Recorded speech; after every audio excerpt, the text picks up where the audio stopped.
I'm Jim Monaghan, and welcome to the Jersey Magazine. My guest this morning is a clinical coordinator at Saint Clare's Health, Michael Piroino. Good morning and welcome. Hi, good morning. Nurses Week from May 6th through May 12th this year.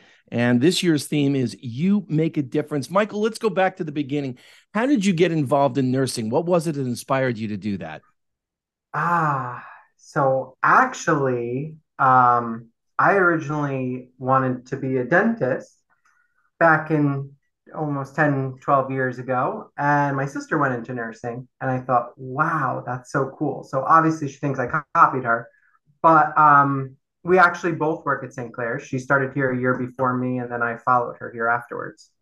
And what is it that once you got involved and said, well, maybe not sticking my hand in people's mouths is the direction I want to go to. What was it that kept you going? Yeah, this is something that I want to do with my career. I always knew I wanted to help people and make a difference, and I loved the medical field. I just didn't know what I wanted to do. So once I started actually taking nursing classes and seeing like what we actually do and like our job role and everything, I was like, this is definitely it. Like, this is what I wanted to do from the beginning. Anything doctor and all that stuff, I was like, nope, it's not the same as nursing and actually physically being there and helping someone. And I love that aspect about it. What is the difference for you between doctoring and nursing? Um, so the doctors, they'll go and they'll round on their patients and they'll see everyone and, kind of give a care plan. But with nurses, you're there all the time. So you see people get better, you return to people the next day and you get to see them again. And it's really just like a, I would say a good feeling to just know that like you're physically the one at the bedside doing the work, helping them. And that's really, I guess, like the biggest difference. Not to say that doctors, they do a ton of work, but Mm-hmm. it's really the nurses that are at the bedside with you and going to be the ones with you when everything is going down.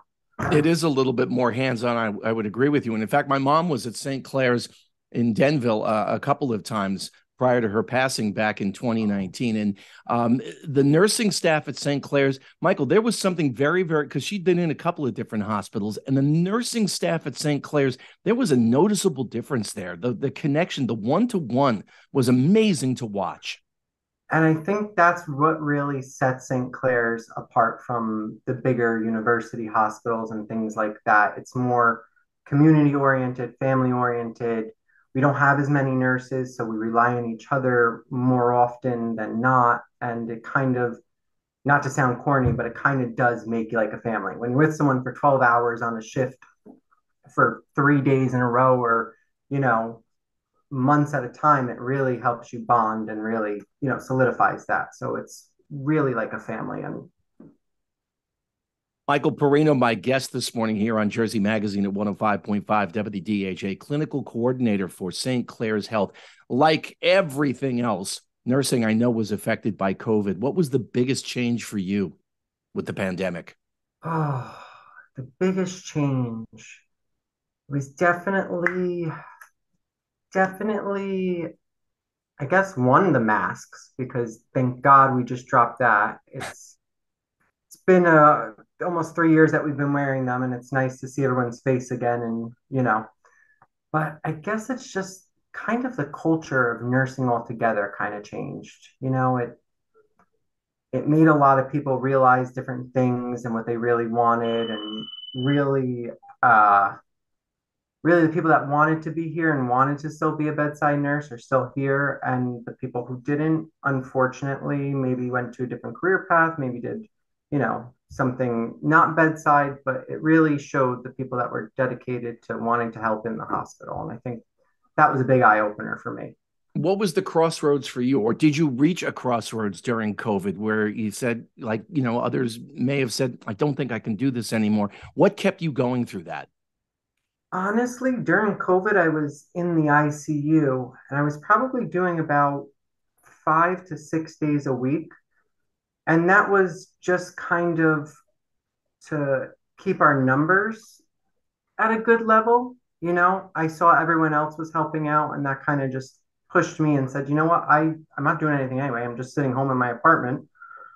I might as well get out there and help. And that really, during COVID, we had only like a 1-to-2 ratio with the patients. So it was, it was doable. Everyone helped out. It was really well, not fantastic, obviously, because it was a pandemic, but the staff there was really fantastic. And that really kept me going throughout the entire thing, to be honest. And I think another part of that is knowing that you're making a difference through all that, which I'm sure was inspirational. Exactly. It was nice to see the people get better. It was horrible to see, people passing away, but unfortunately that was everywhere in the country. So During the course of your time, you've worked in the emergency room, outpatient surgical center, intensive care, and now, of course, as a clinical coordinator. You were also a nurse practitioner in the adult geriatric care. What's it like for you working with such a wide variety of patients, but specifically the older patients? I referenced my mom earlier in the interview, and as I said, she stayed at St. Clare's a couple of times during the last few months of her life. And the connection that the staff made there was incredible. But what was that like for you?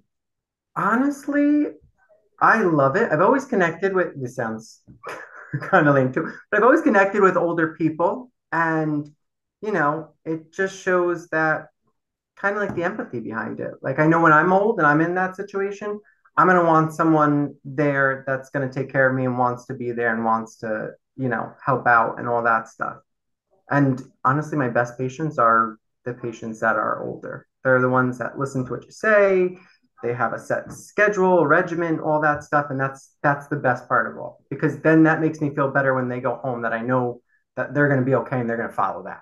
The theme this year for Nurses Week is You Make a Difference, celebrating Nurses Week from May 6th through the 12th, and of course, throughout the month of May. Clinical Coordinator Michael Piroino with St. Clare's Health. Thank you so much for joining us this morning on Jersey Magazine, and thank you for everything that you do. Oh, thank you so much. This was awesome.